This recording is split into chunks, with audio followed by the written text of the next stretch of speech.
Bienvenue sur le test de la Sony Xperia Tablet Z. Donc moi c'est Ulrich et là vous êtes sur le test de Damien. Je l'ai aidé pour faire cette vidéo. On voulait vous montrer une des particularités de cette tablette.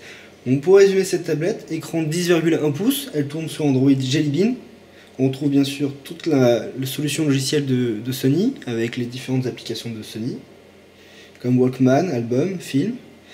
Et donc cette tablette a un écran 1080p. Une épaisseur de 6,9 mm, Sony l'annonce comme la tablette la plus fine du marché, seulement 495 grammes. Sony l'annonce également comme la tablette la plus légère du marché, avec ce rapport taille-poids. Et donc, une des particularités qu'on retrouve également sur le Sony Xperia Z, le smartphone 5 pouces de Sony, c'est que cette tablette est waterproof. Elle est IP57, IP55, c'est-à-dire qu'elle est résistante au sable, mais également à l'eau. Bien sûr, elle n'est pas conçue pour pouvoir plonger avec, mais on va pouvoir l'éclabousser, on va pouvoir la mettre un peu dans l'eau pour la nettoyer. Et vous allez voir que ça peut être pratique dans la cuisine ou dans la salle de bain, ou près de la piscine. Donc là, je vais pouvoir verser de l'eau dessus.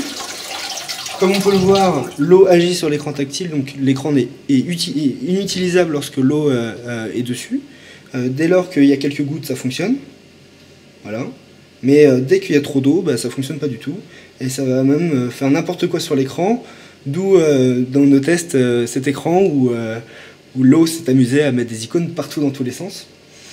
Et donc on retrouve des icônes un peu partout. Et donc l'écran est inutilisable. On va vous montrer. Je vais la mettre immergée complètement dans l'eau. Donc dans l'eau, les connexions ne fonctionnent pas.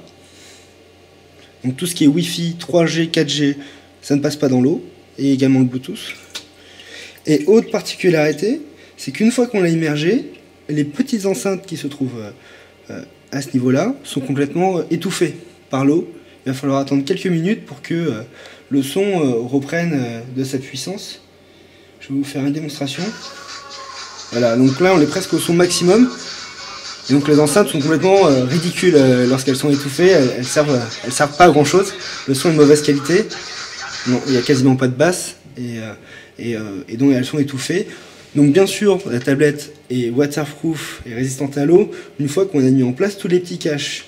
Donc on a le cache port casque, je ne vais pas l'enlever parce que la tablette est mouillée, et on a également le cache dédié à la carte SD et à la carte 3G 4G qui est ici, voilà, et ici.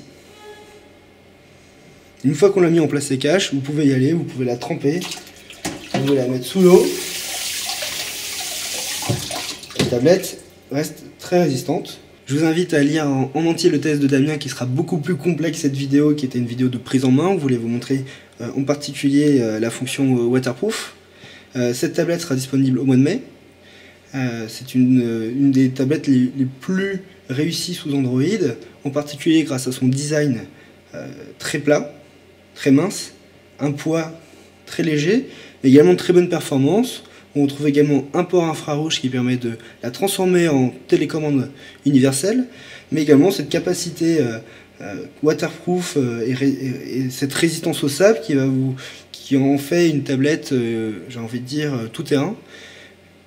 Et très intéressante parce qu'on va pouvoir l'amener un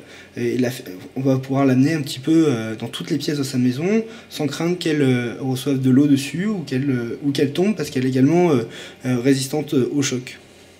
Voilà, c'est tout pour cette vidéo prise en main.